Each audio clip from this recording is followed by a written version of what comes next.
வணக்கம் ஜோதி நண்பர்களே. 2025 சனிப்பெயர்ச்சி பலன்கள். வர மார்ச் மாதம் இறுதியில் சனிப்பெயர்ச்சியானது நடக்க இருக்கிறது. தனது சொந்த ராசியான கும்பராசியிலிருந்து சனி மீன ராசிக்கு பயிற்சியாகி 2027 வரைக்கும் அங்கே சஞ்சாரம் செய்துட்டு வருவாங்க.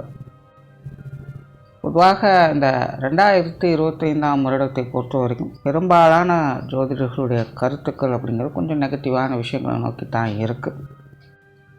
நானும் கூட இந்த 2025 வருட பலன்களை அதெல்லாம் எப்படி என்ன அப்படிங்கிறது கொஞ்சம் தெளிவாகவே சொல்லியிருப்பேன். ஆனால் இது எல்லாத்துக்கும் பேஸாக இருக்கிறதே பார்த்திங்கன்னா இந்த சனிப்பெயர்ச்சி தான். சனியினுடைய இந்த மாற்றங்களால் தான் பலவித நெகட்டிவான விஷயங்கள் அப்படிங்கிறது செயல்பட போகுது. அதுலேயும் இந்த வருடம் குறிப்பிடத்தக்க வகையில் சனிப்பெயர்ச்சி அன்னைக்கே பார்த்திங்கன்னா இந்த வருடத்தினுடைய முதல் சூரிய கிரகணமும் ஏற்படுது. இந்த வருடம் ஏற்படக்கூடிய அந்த சூரிய கிரகணம் அப்படிங்கிறது கொஞ்சம் பவர்ஃபுல்லாக தான் இருக்கும். ஸோ முடிஞ்சால் அன்றைய தேதியில் இல்லைன்னா அன்றைய வாரம் முழுக்கவே பார்த்திங்கன்னா கர்ப்பிணி பெண்கள், அதிக அளவில் நோய்வாய்ப்பட்டிருக்கிறவங்க, தொடர்ந்து 2-3 வருடங்களுக்கு மேலாக மருந்துகளை கொண்டு இருக்கக்கூடியவங்க, உடல் பலகீனம் மிக்கவங்கலாம் பார்த்திங்கன்னா கொஞ்சம் கவனமாக இருங்க. ஏன்னா அன்றைய காலகட்டம் அப்படிங்கிறது உடல் ரீதியாகவும் மன ரீதியாகவும் கொஞ்சம் பாதிப்புகளை அது ஏற்படுத்த தான் செய்யும். முற்பகல் செய்யும் பிற்பகல் விளையும்னு சொல்கிற மாதிரி காலையில் எல்லாம் சுற்றிட்டு மத்தியானம் வந்துட்டு எனக்கு ஒன்றும் ஆளே நல்லா இருக்கல அப்படிங்கிற கேட்குற விஷயம் கிடையாது. இதெல்லாம் ரொம்பவுமே மைன்யூட்டாக நடக்கக்கூடிய விஷயங்கள். அதோடைய ரிசல்ட்டு பாதிப்புகள் அப்படிங்கிறதெல்லாம் ரொம்ப லேட்டாக தான் தெரியும். பல பிரச்சனைகள் இதனால் இப்படித்தான் நடந்திருக்கு அப்படின்னு புரிஞ்சிக்காமல் இருக்கிறதுக்கு முக்கிய காரணமே இந்த மாதிரியான விஷயங்கள் தான். எல்லோரும் என்ன நினைக்கிறாங்கன்னா அப்போதைக்கப்பே ரிசல்ட்டு கிடைச்சோன்னா அப்போ தான் அதுக்கு சம்மந்தப்பட்டது அப்படின்னு நினச்சிக்கிறது. பட் எல்லாத்துலேயுமே அது அப்படி நடக்காது. சில விஷயங்கள் உடனுக்குடனே ரிசல்ட்டு கொடுக்கும், சில விஷயங்கள் ரொம்பவுமே நாள் பட்ட பிறகு தான் பலனை கொடுக்கும். அந்த மாதிரி தான் இந்த சூரிய கிரகணம் அன்னைக்கும் கொஞ்சம் கவனமாக இருங்க. இன்னொரு விஷயம், இந்த பச்சிளம் பிள்ளைகள்லாம் இருக்காங்க அப்படின்னா கொஞ்சம் கவனமாக பார்த்துங்க. அவங்களுக்குலாம் கொஞ்சம் ஹெல்த் இஷ்யூஸ் இந்த டைமில் வருவதற்கான வாய்ப்புகள் இருக்குது. ஸோ இந்த சனிப்பெயர்ச்சிங்கிறது நடைபெற அன்னைக்கே பார்த்திங்கன்னா எவ்வளோ பெரிய வீரியத்தோடு செயல்படுதுன்னு பார்த்துக்கோங்க. அந்த ஜோதிடத்தை பொறுத்த வரைக்கும் இந்த கிரக பயிற்சிகள் அப்படிங்கிறது ரொம்ப ரொம்ப முக்கியம். அதுலேயும் மெயினாக பார்த்திங்கன்னா குரு பயிற்சி அந்த சனிப்பெயர்ச்சி அப்படிங்கிறது ரொம்ப ரொம்ப முக்கியம். ஏன்னா குரு முழு சுப கிரகமாக இருக்கிறதுனால நல்ல விஷயங்களை பற்றி தெரிஞ்சுக்கலாம். அண்ட் சனி அதுக்கு அப்படியே ஆப்போசிட். அதுவும் இல்லாமல் அதனுடைய டிரான்சிஷன் பீரியடுங்க அப்படிங்கிறதும் ஜாஸ்தி. ஆனால் அது மட்டும் இல்லை, குரு பார்வை கோடி நன்மை அப்படிங்கிற மாதிரி சனி கொடுக்க எவர் தடுப்பாருன்னு பழமொழியே இருக்குது. ஸோ சனியை பொறுத்த வரைக்கும் உன்னை கொடுக்கணும் அப்படின்னு முடிவு பண்ணிருச்சு அப்படின்னா அதை தடுக்கிறதுக்கு கடவுளாலையும் முடியாது அப்படின்னு பழமொழிகளே இருக்குது. ஸோ அப்படிப்பட்ட இந்த சனியினுடைய பெயர்ச்சி எப்படி இருக்கும் அப்படின்னு தெரிஞ்சுக்கிறதுக்காக இந்த சனிப்பெயர்ச்சி பலன்கள் அப்படிங்கிறதும் ஜோதிடத்தில் ரொம்பவுமே முக்கியமாக கருதப்படுது. அண்ட் சனியை பொறுத்த வரைக்கும் என்ன தான் இது ஒரு நெகட்டிவான விஷயங்களை கொடுத்தாலும் எப்போவுமே ஒரு கதவு அடித்தால் இன்னொரு கதவு திறக்கும் அப்படிங்கிறது எல்லாருக்கும் தெரிஞ்ச விஷயம் தான். ஸோ முழுவதுமே நெகட்டிவான விஷயங்கள் அப்படிங்கிறது இருக்காது. நெகட்டிவ் இருந்தாலும் கூட அங்கேயும் சில பாசிட்டிவான விஷயங்கள்லாம் இருக்கும்.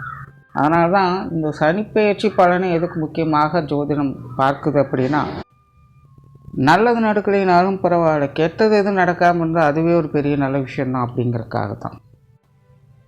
ஸோ அப்படி இந்த மீன ராசியில் அடி எடுத்து வைக்கும் சனி உங்கள் ராசிக்கு என்ன மாதிரியான பலன்களை கொடுக்கும் அப்படிங்கிறத பற்றி தான் பார்க்க போகிறோம்.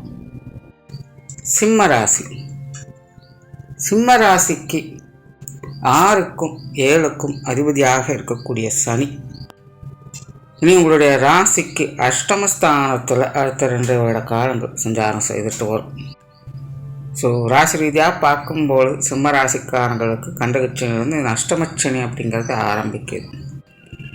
பொதுவாகவே இந்த அஷ்டமச்சனி அப்படிங்கிறது ஜோதிடத்தில் ஒரு நெகட்டிவான விஷயங்களாக தான் பார்க்கப்படுது. ஆனால் உண்மையிலேயே இந்த அஷ்டமச்சனி அப்படிங்கிறது எல்லாருடைய வாழ்க்கையிலையுமே வரக்கூடிய ஒன்று தான். இந்த அஷ்டமச்சனி 7.5 கிராஸ் பண்ணாமல் எந்த ராசிக்காரங்களாலையும் இருக்க முடியாது. ஆனால் இந்த அஷ்டமச்சனியை பற்றி சொல்லணும்னா இது முழுக்க முழுக்க ஓய்வெடுக்கிறதுக்காக வருது அப்படின்னு சொல்லலாம். மனிதனோட வாழ்க்கை அப்படிங்கிறது ஓயாத ஒரு போராட்டம் நிறைந்தது தான்.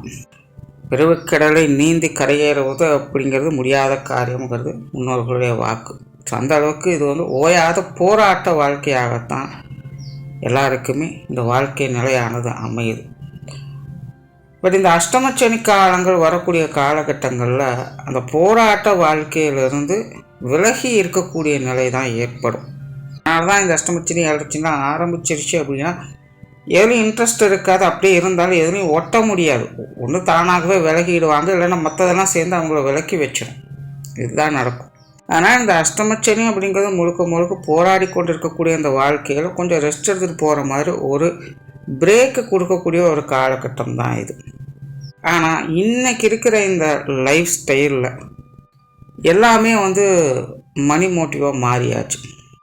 நிமிஷத்துக்கு நிமிஷம் பணம் எவ்வளவோ அப்படின்னு, நிமிஷம் கூட இல்லை, நொடிக்கு நொடி, செகண்டுக்கு செகண்டு பணம் எவ்வளோ சம்பாதிக்கணும் அப்படின்னு கால்குலேட் பண்ண வேண்டிய சூழ்நிலைகள். ஸோ வாழ்க்கையே பார்த்திங்கன்னா பொருள் ரீதியாக மாறிடுச்சு, புற வாழ்க்கையாக எல்லாமே மாறிடுச்சு. அப்போ ஓயாமல் மணி மோட்டிவோடு ஓடிக்கிட்டு இருக்கிற இந்த வாழ்க்கையில், ஏதாவது ஒரு தேவைக்காக ஓடிட்டு இருக்கிற இந்த வாழ்க்கையில் திடீர்னு ஒரு பிரேக் விழுந்த மாதிரி, அதாவது பிரேக் டவுன் ஆன மாதிரி ஒரு 2-3 வருடங்கள் எந்த ஒரு விஷயத்துலையுமே முன்னேற்றம் இல்லாமல் ஸ்ட்ரகிளாக அப்படியே நின்றுட்டாங்க. அப்படிங்கிறது தான் இங்கே பெரும் பிரச்சனையாக மாறிடுது. என் வாழ்க்கையில் ஒன்றும் இல்லை, என்கிட்ட எதுவும் நடக்கிறதில்ல அப்படின்னு புலம்ப ஆரம்பிச்சிடுவாங்க. சொல்லும் போதெல்லாம் அதை கண்டுக்கவே மாட்டாங்க. இப்படி இருக்கும் அப்படி இருக்கும் பார்த்துருங்க அப்படின்னு சொன்னால் அதை காதலே வாங்க மாட்டாங்க. அப்போ தான் சவாலெல்லாம் விடுவாங்க, நான் சாதித்து காட்டுறேன், செஞ்சு காட்டுறேன் அப்படின்னு. இல்லை, தவறு கிடையாது. அவங்கவுங்க மேலே அவங்கவுங்களுக்கு நம்பிக்கை இருப்பது அவசியம். நம்பிக்கை இருக்கிறவங்களாலும் பிழைக்க முடியும், அதில் எந்த தவறும் கிடையாது. ஆனால் எல்லா கால நேரங்களும் நமக்கு சாதகமாக இருக்கும் அப்படின்னு சொல்ல முடியாது. வாழ்க்கையில் ஏற்ற இறக்கங்கள் அப்படிங்கிறது சர்வ சாதாரணமாக இருக்கும். இது கிரகங்கள் கோள்கள் ரீதியாகவும் இந்த நிலைகள் அப்படிங்கிறது உண்டு. ஸோ அதுக்கு தகுந்த மாதிரி சில காலகட்டங்கள் நம்மளும் கொஞ்சம் அமைதியாக இருந்து தான் ஆகணும். அது புரிஞ்சிக்க வேண்டிய ஒன்று. அந்த காலகட்டத்தில் தான் எல்லாத்துக்குமே ஈகோ அப்படிங்கிறது தலை தூக்கும். இதை செஞ்சு முன்னேறலாம், அதை செஞ்சு முன்னேறலாம். அப்போ தான் எண்ணங்கள் அலைப்பாய ஆரம்பிக்கும். சலனமுடைய மனம் அப்படிங்கிறது அங்கே தான் புரிஞ்சிக்க முடியும். பட் அந்த மன தெளிவுகள் இல்லாததுனால மற்றவங்க என்ன தான் சொன்னாலும் அந்த நேரத்தில் காது கொடுத்து கேட்க முடியாது. பொறுமை அப்படிங்கிறது இருக்காது. ஏதோ ஒரு விஷயத்தில் அப்போ தான் நமக்கு ஒரு வாய்ப்பு கிடைச்சிருக்கு அப்படிங்கிற மாதிரி ஏதோ ஒரு காரியத்தில் இறங்குவாங்க. அது பார்த்திங்கன்னா தேவையில்லாத சங்கடங்களை கொடுத்துரும்.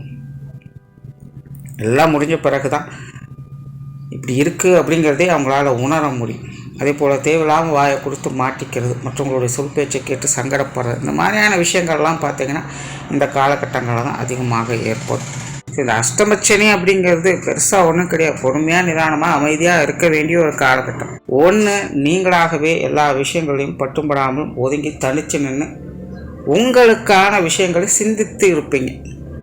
இல்லை, நீங்கள் நெருங்கி போனாலும் மற்றவர்கள் அல்லது மற்ற விஷயங்கள் உங்களை தனித்து நிற்க வைக்கும். உங்களை விட்டு அது விலகி போக ஆரம்பிக்கும். ஸோ இந்த அஷ்டமச்சனி அப்படிங்கிறது உங்களை எதிலையும் ஒட்ட விடாமல் தனித்து நிற்க வைக்கும். உங்களை உங்களுக்கே அறிமுகப்படுத்தி வைக்கும். உங்களுடைய உண்மை நிலை என்ன அப்படிங்கிறது உங்களுக்கு புரிய வைக்கும்.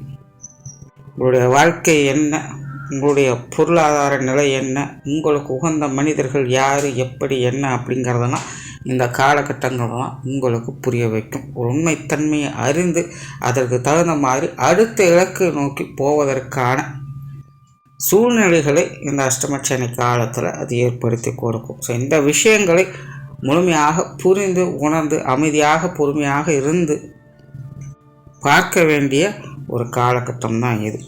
அதே போல் அஷ்டமச்சனி அப்படின்னாலே ஃபுல் அண்ட் ஃபுல் நெகட்டிவ் அப்படிங்கிறதெல்லாம் அர்த்தம் கிடையாது. அஷ்டமச்சனி காலத்தில் நல்ல விஷயங்களும் நடக்கக்கூடும். குறிப்பாக இந்த காலகட்டங்கள் தான் குடும்பத்தில் நிறைய சுப விசேஷங்கள் காரியங்கள் அப்படிங்கிறதெல்லாம் ஏற்படும். அதுலேயும் மெயினாக பார்த்திங்கன்னா திருமண அமைப்புகள், புத்திரபாக்கிய அமைப்புகள் அப்படிங்கிறதெல்லாம் இந்த காலகட்டங்களில் தான் கைகூடும். நிறைய பேருக்கு இந்த காதல் திருமணங்கள் கூட கைகூடும். அந்த காலத்துலனா காதலித்தவர்கள் குடும்பத்தை எதிர்த்து திருமணம் பண்ணுவாங்க. ஏன்னா குடும்பத்தில் காதலுக்கு அங்கீகாரம் கிடைக்காது. அதனால் அவங்களே குடும்பத்தை எதிர்த்து தான் திருமணம் பண்ணுவாங்க.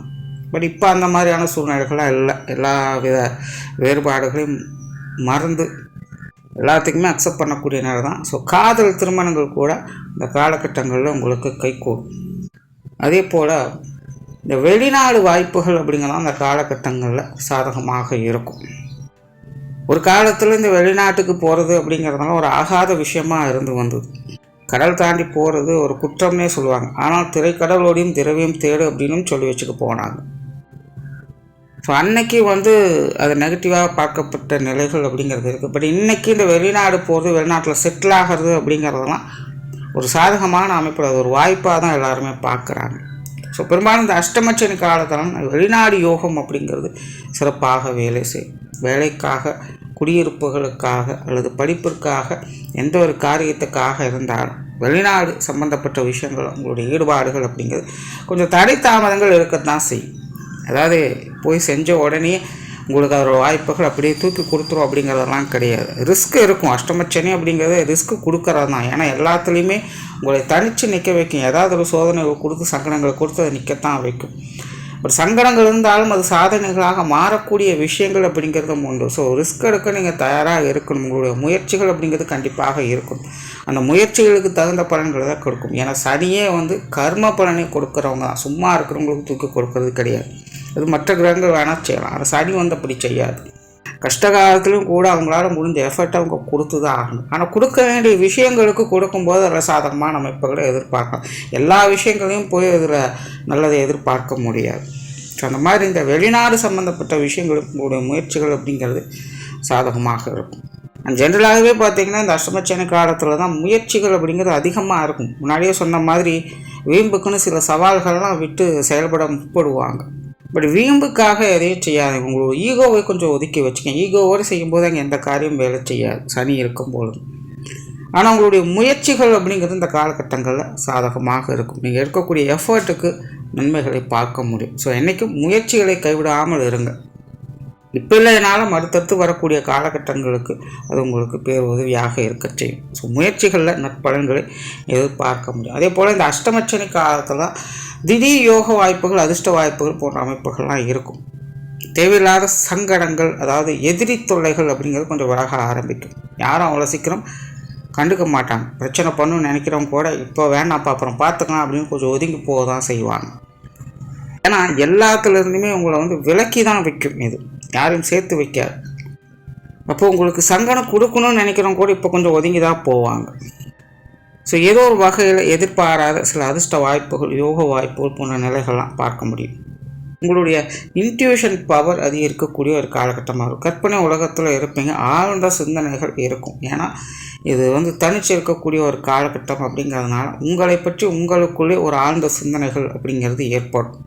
எதிர்காலம் குறித்து பல திட்டங்களை வகுப்பதற்கான வாய்ப்புகளாக இந்த காலகட்டங்களில் ஏற்படும். செயல்படுத்த முடியாது செயல்பாடுகள் அப்படிங்கிறது நீ அடுத்த கட்டம் தான். பட் இப்போது அதற்கான பிளானிங் அண்ட் ப்ரிப்பரேஷன் அப்படிங்கிறது தான் ஏற்படும். சில முக்கிய முடிவுகளை எடுக்க வேண்டிய ஒரு காலகட்டமாக இது அமையும். குடும்பத்துக்குள்ளே கொஞ்சம் அனுசரணையான விஷயங்களை எதிர்பார்க்கலாம். குடும்ப உறவுகளுக்குள்ளும் சில சுமூகமான விஷயங்கள் அப்படிங்கிறது இருக்கும். ஏற்கனவே சிம்மராசிக்காரங்களுக்கு குடும்ப விஷயங்கள், காரியங்களில் ஒரு சலிப்புத்தன்மை அப்படிங்கிறது இருந்துகிட்டு இருக்கும். இப்போ சமீப காலமாக குடும்ப வாழ்க்கை அப்படிங்கிறது ஒரு மாதிரியான இறுக்கமான சூழ்நிலைகள், மந்தமான சூழ்நிலைகள் மட்டும் இல்லாமல் ஒரு சலிப்பை கொடுக்கக்கூடிய விஷயங்களாகவும் அவங்களுக்கு இருந்துட்டு வரும். இனி அந்த சலிப்பான விஷயங்கள் அப்படிங்கிறது விலக ஆரம்பிக்கும். குடும்ப விஷயங்கள், காரியங்கள், ஈடுபாடுகள் அதிகரிக்கும். பட் தனிப்பட்ட முறையில் இந்த அஷ்டமச்சனி நடக்கிறதுனால உங்களுக்கு அந்த இன்ட்ரெஸ்ட் அப்படிங்கிறது தான் பிரச்சனை. வேண்டாம் வெறுப்பாவது குடும்ப காரியங்களில் நீங்கள் ஈடுபட்டுடுவீங்க. ஸோ குடும்ப விஷயங்கள், காரியங்களில் ஒரு சாதகமான நிலைகளை எதிர்பார்க்க முடியும். கணவன் மனைவி உறவுகளுக்குள்ள பேச்சுவார்த்தைகளில் கண்டிப்பாக கவனம் தேவையில்லாமல் குடும்ப ரீதியான விஷயங்களை அது இதையும் பேசி சின்ன சின்ன சங்கடங்கள் அப்படிங்கிறது போயிட்டே தான் இருக்கும். அதனால் கொஞ்சம் அனுசரித்து போய்க்கோங்க. குழந்தைகள் வகையில் சாதகமான அமைப்புகளை எதிர்பார்க்கலாம். பட் குழந்தைகளுடைய ஹெல்த் இஷ்யூஸில் கொஞ்சம் கவனம் எடுத்துக்கோங்க. சின்ன சின்ன மருத்துவ விரயம் அப்படிங்கிறது குழந்தைகள் வகையில் தவிர்க்க முடியாததாக தான் இருக்கும். கரியர் பேஸ்டான விஷயங்கள் சாதகமாக இருக்கும். தொழில், வேலை, உத்தியோக ரீதியாக சில சுமூகமான விஷயங்கள் எதிர்பார்க்கலாம். சில மாற்றங்கள் அப்படிங்கிறதும் இருக்கும். வேலை வாய்ப்புகள், தொழில் வாய்ப்புகள் இந்த காலகட்டங்கள் உங்களுக்கு சாதகமாக தான் இருக்கும். ரிஸ்க் எடுக்கக்கூடிய விஷயங்களாகவும் இருக்கும். சாதாரணமாக 10% எஃபெக்ட் போடுறீங்கன்னா இப்போ நீங்கள் 20% எஃபெக்ட் போட வேண்டியதாக இருக்கும். கொஞ்சம் ரிஸ்க் எடுத்து எல்லாம் செய்ய வேண்டியதாக இருக்கும். ஆனால் இந்த விஷயங்கள்லாம் உங்களுக்கு சாதகமான நிலைகளை கொடுக்கும். ஏதாவது ஒரு வகையில் உங்களுடைய தேவைகள் பூர்த்தடையக்கூடிய நிலைகள் அப்படிங்கிறது இருக்கும். அந்த பொருளாதார நிலைகளில் ஏற்றத்தாழ்வுகள் அப்படிங்கிறது அதிகமாக இருக்கும். வரவுகளும் உண்டு, வரவுகளுக்கேற்ற செலவுகளும் உண்டு அப்படின்னு சொல்லலாம். கடன் சார்ந்த விஷயங்களை முடிஞ்ச அளவுக்கு கொஞ்சம் தவிர்த்துக்கங்க. கொடுக்கல் வாங்கல் விஷயங்கள், வரவு செலவு விஷயங்கள்லாம் கொஞ்சம் கவனம் எடுத்துக்கங்க. அதே போல் உடல்நல விஷயங்களும் கொஞ்சம் கவனம் எடுத்துக்கங்க. ஏன்னா அஷ்டமச்சனி மட்டுமல்ல, சனி பயிற்சிக்கு பிறகு ராகு பயிற்சியும் இருக்கும். உங்களுடைய ராசியில் கேதுவும் என்றாகும். அதனால் பொதுவாக சிம்ம ராசிக்காரர்களுக்கு இந்த உடல்நல பிரச்சனைகள் அப்படிங்கிறது ஒரு பெரிய தலைவலியாகத்தான் இருக்கும். மருத்துவரை தவிர்க்க முடியாததாக இருக்கும். அதனால் இந்த ஹெல்த் கான்சியஸ் அதிகமாக தேவைப்படும். மாணவர்களுக்கு கல்வி மற்றும் வித்தை சார்ந்த விஷயங்கள் சாதகமாக இருக்கும். மாணவர்களுடைய தேவைகள் பூத்தடையக்கூடிய ஒரு வருடமாகவும் இருக்கும். அஷ்டம சனி நடக்கிறதுனால அப்பப்போ மனத்தளர்வுகள் அப்படிங்கிறது இருக்கும். கவனக்குறைவு, கவனச்சிதறல்கள் அப்படிங்கிறதெல்லாம் மாணவர்களுக்கு வந்துக்கிட்டு தான் இருக்கும். இருந்தாலும் பெரிய அளவில் நெகட்டிவான விஷயங்கள் இல்லை. கல்வி வித்தைகளில் உங்களுக்கான நற்பலன்களை பார்க்க முடியும். ஓரளவே இந்த சனிப்பயிற்சியான சிம்மராசியை பொறுத்த வரைக்கும் ஒரு அளவான அமைப்புகளோடு தான் செயல்படும். ஆரம்பத்திலே சொன்ன மாதிரி இது நீங்கள் செயல்படுவதற்கான நேரம் அல்ல, உங்களுடைய பொறுமையை வளர்த்து கொள்ள வேண்டிய ஒரு நேரம். நன்றி, வணக்கம், வாழ்க வளமுடன்.